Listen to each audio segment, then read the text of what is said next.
Everyone, welcome back to the channel. तो आज की इस वीडियो में हम जानने वाले हैं फाइनल वर्सेस कॉन्स्ट। ठीक है। तो हम इसमें बेसिकली फाइनल और कॉन्स्ट के बीच का डिफरेंस नहीं जानेंगे, हम इनको सही तरीके से यूज करना जानेंगे। यानी कि हम ये जानेंगे कि फाइनल को कहाँ यूज करना चाहिए और कॉन्स्ट को कहाँ यूज करना चाहिए। तो चलिए स्टार्ट करते हैं फाइनल के साथ। देखिए, फाइनल और कॉन्स्ट ये दोनों कीवर्ड्स हैं जिनका यूज करके वेरिएबल्स डिफाइन करते हैं। ठीक, तो चलिए जानते हैं। A final variable is a variable whose value can be assigned only once, but the assignment happens at runtime। अब इसका क्या मतलब है? तो देखिए, जैसे मैंने अभी आपको बोला कि फाइनल और कॉन्स्ट कीवर्ड्स हैं, इनका यूज करके हम वेरिएबल्स डिफाइन करते हैं। तो यदि मैंने किसी वेरिएबल को फाइनल डिफाइन किया हुआ है, लेट्स से कि मैंने किसी वेरिएबल को फाइनल डिफाइन किया हुआ है, उस वेरिएबल की जो वैल्यू होगी, ठीक है, उस वेरिएबल में जो मैं वैल्यू असाइन करूंगा, वो केवल एक ही बार असाइन कर सकता हूँ, उसमें दोबारा असाइनमेंट नहीं हो सकती है। और साथ ही साथ उसमें जो वैल्यू असाइन होगी वो असाइन होगी रन टाइम में। अब रन टाइम का क्या मतलब है? तो रन टाइम का मतलब है जब हमारा ऐप चल रहा होगा, यानी कि जब हम कोड लिख रहे होंगे तो उस समय इससे कोई फर्क नहीं पड़ेगा। जब हम कंपाइल कर रहे होंगे तब भी फर्क नहीं पड़ेगा। वो जो फाइनली कंपाइल हुआ कोड जब हमारे मोबाइल ऐप में हम उसे डाल देंगे और तब हम उसे रन करने की कोशिश करेंगे, उस समय उस वैल्यू की असाइनमेंट होगी। काफी बात हो गया। चलिए मैं कोड एडिटर पर चलता हूँ और आपको समझाता हूँ। तो देखिए, हम फाइनल के बारे में जानेंगे। तो मैंने जैसे बोला कि फाइनल कीवर्ड है और इसका यूज करके हम वेरिएबल डिफाइन करते हैं। तो मैं यहाँ पे एक वेरिएबल दे देता हूँ एट नेम, और इसमें मैं नेम दे देता हूँ एब्स्ट्रैक्ट। ठीक है। तो ये हमारा जो वेरिएबल है ये फाइनल है, और इसमें हमने असाइन किया है एक स्ट्रिंग, इसका नाम है एब्स्ट्रैक्ट। इसको हम प्रिंट करेंगे, परफेक्टली चलेगा, कोई इशू नहीं हो। लेकिन यहाँ पे लिखा हुआ है value is set only once. अब इसका क्या मतलब है? इसका मतलब ये है कि ये जो फाइनल वेरिएबल्स होते हैं इसमें हम एक ही बार वैल्यू असाइन कर सकते हैं। ठीक है। और उसमें दोबारा से असाइनमेंट नहीं होगी वैल्यू की। जैसे अगर मैं इसको कल को अपडेट करना चाहूँ, जैसे कि मैं उसी ऐप में आगे दो चार स्टेप बाद अगर मैं इसको अपडेट करना चाहूँ, कुछ भी ऐसे लिखूँ, तो ये नहीं होगा, कि हमेशा ही एरर आएगा। एरर ये है कि the final variable app name can only be set once. बिल्कुल, ये तो हम भी समझ चुके हैं अभी। फाइनल वेरिएबल में केवल एक बार ही वैल्यू असाइन होगी। लेकिन एक दूसरा पॉइंट जो लिखा हुआ है initialized at run time not compile time, इसका क्या मतलब है?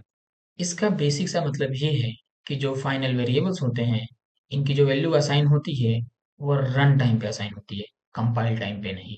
रन टाइम का मतलब होता है जब ऐप रन कर रहा होता है, हमारे फोन में होता है, जब हम कोड लिख रहे होते हैं या फिर हम उसको कंपाइल कर रहे होते हैं, उस टाइम पे इससे कोई फर्क नहीं पड़ता है। जब हम ऐप ओपन करते हैं तभी वो असाइन होता है। कैसे? तो देखिए, मैं इसको अभी रिमूव कर दूं। यहाँ पे मैं एक डेट प्रिंट करने की कोशिश करूंगा। ठीक है। मैंने एक डेट वेरिएबल बनाया और इसमें मैं आज का डेट प्रिंट करने की कोशिश कर रहा हूँ। तो जरा आप सोच के बताइए, ये जो डेट है, ठीक है, ये अभी मैं जो लिख रहा हूँ कोड वो अलग है, कल को आप ये वीडियो देख रहे होंगे तब डेट अलग होगा, और जब ये किसी ऐप में यूज हो रहा होगा उस समय डेट अलग होगा। तो ये बात तो आप समझ गए होंगे कि ये जो डेट है वो हमेशा चेंज हो रहा है, और ये कंपाइल टाइम पे नहीं, ये रन टाइम पे डिसाइड हो रहा है कि क्या होने वाली है डेट की वैल्यू। अगर मैं इसे प्रिंट करूँ, ये परफेक्टली यहाँ पे प्रिंट होगा।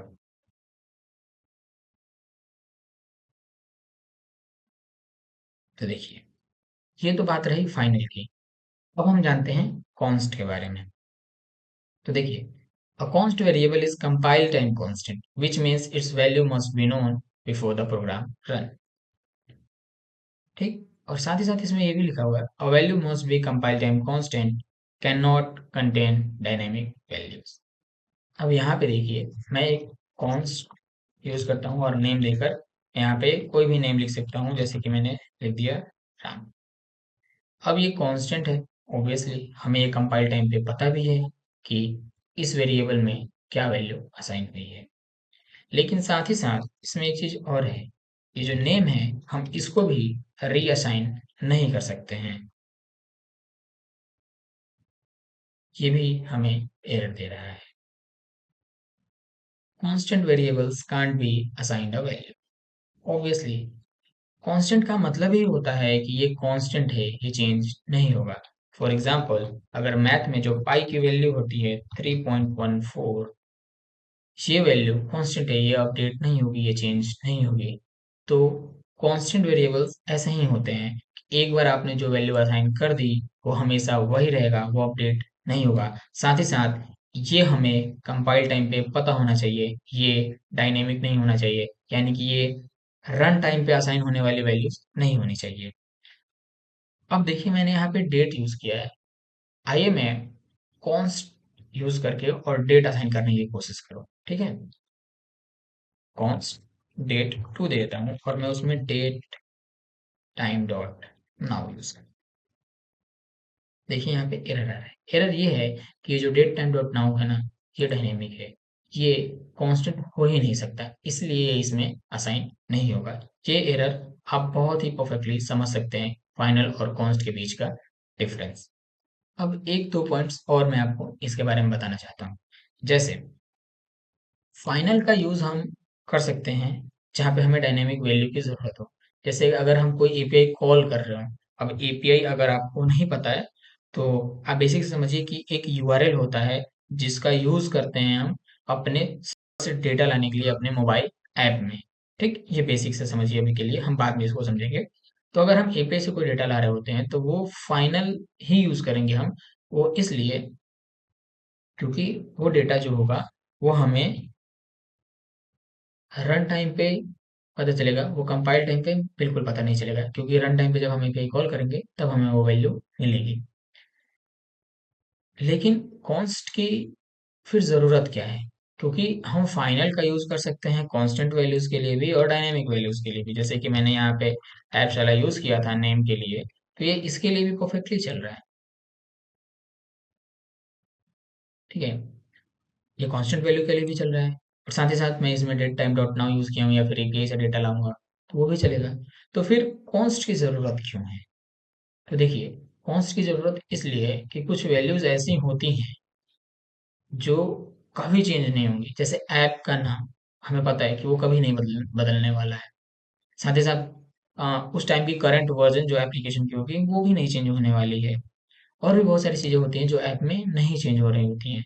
तो उसको फाइनल डिफाइन करना हमारे ऐप के परफॉर्मेंस को कॉम्प्रोमाइज़ करता है। वो इसलिए क्योंकि वो वैल्यू जब हमारी ऐप रन हो रही होगी तब रन टाइम पे असाइन हो रहा होगा और ये कहीं न कहीं एक इश्यू है।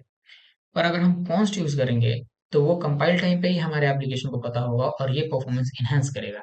इसका मैं आपको एक एग्जांपल भी दे सकता हूँ कि ये परफॉर्मेंस एनहांस कैसे होता है। तो देखिए, मैं लिस्ट यूज़ करता हूँ, लिस्ट 1, और इसमें मैं कुछ वैल्यू डाल देता हूँ 1, 2, 3। ये एक लिस्ट है और मैं एक और लिस्ट बनाता हूँ, लिस्ट 2, और मैं इसमें भी सेम वैल्यू डाल देता हूँ। यानी कि अगर देखा जाए वैल्यू वाइज तो ये दोनों सेम ही लिस्ट है। ठीक है, इनको हम ऑब्जेक्ट कहते हैं ऑब्जेक्ट ओरिएंटेड प्रोग्रामिंग में। ये ऑब्जेक्ट और ये ऑब्जेक्ट सेम है, डेटा सेम है इन दोनों में। तो लेकिन क्या हमारा ऐप भी इन दोनों को सेम समझ रहा है? आइए हम देखते हैं। तो यहाँ पे चेंज चेक करने के लिए कि आइडेंटिकल है या नहीं, एक आइडेंटिकल नाम का हम मेथड यूज कर लेंगे और हम इन दोनों में अपना लिस्ट 1 और यहाँ पे लिस्ट 2, इसमें हम दोनों ही लिस्ट और प्रिंट करके देखेंगे कि क्या वैल्यू आ रहा है। यहाँ पे देखेंगे यार है फॉल्स। वो इसलिए कि जब हमारा फाइनल जो है, एक बार वैल्यू यहाँ पे लिस्ट 1 इनिशियलाइज हुआ तो यहाँ पे ये वाली वैल्यू आ गई। दूसरी बार जो वेरिएबल है लिस्ट 2, ये रन टाइम पे इसमें ये वैल्यू असाइन कर ली और इसको दोनों ने अलग अलग ऑब्जेक्ट क्रिएट किया, इसलिए ये इसको फॉल्स कह रहा है क्योंकि ये दोनों आइडेंटिकल नहीं है इसके लिए। और आप समझिए कि ऐसे आपके पास आपने इस सेम लिस्ट को ऐसे एप्लीकेशन में 10 जगहों पे लिख रखा है और 10 बार यूज किया है। तो फिर सोचिए कि कितना ही ऐप का परफॉर्मेंस में इश्यू डाल सकता है। लेकिन यहीं पे अगर हम कॉन्स्ट यूज करें और तब हम रन करने की कोशिश करें,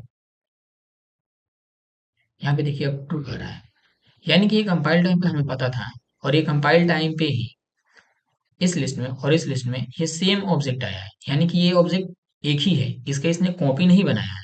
ठीक है, ये एक ही ऑब्जेक्ट है और उसी का रेफरेंस इसने भी यूज कर लिया है, इसलिए ये दोनों इसको प्रिंट कर रहा है ट्रू। बट अगर हम फाइनल यूज करेंगे तो प्रिंट करेगा फॉल्स।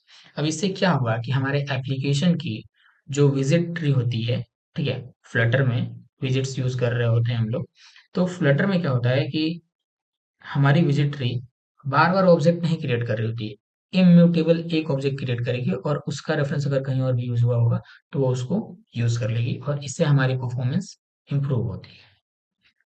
तो यही रहा हमारे फाइनल और कॉन्स्ट के बीच का डिफरेंस। और आप चाहें इसके बारे में अगर और पढ़ना चाहते हैं तो मैंने इस पे एक आर्टिकल लिख रखा है मीडियम पे, आप जाके उसे पढ़ सकते हैं, मैं डिस्क्रिप्शन में लिंक दे रखा हूँ। Thank you.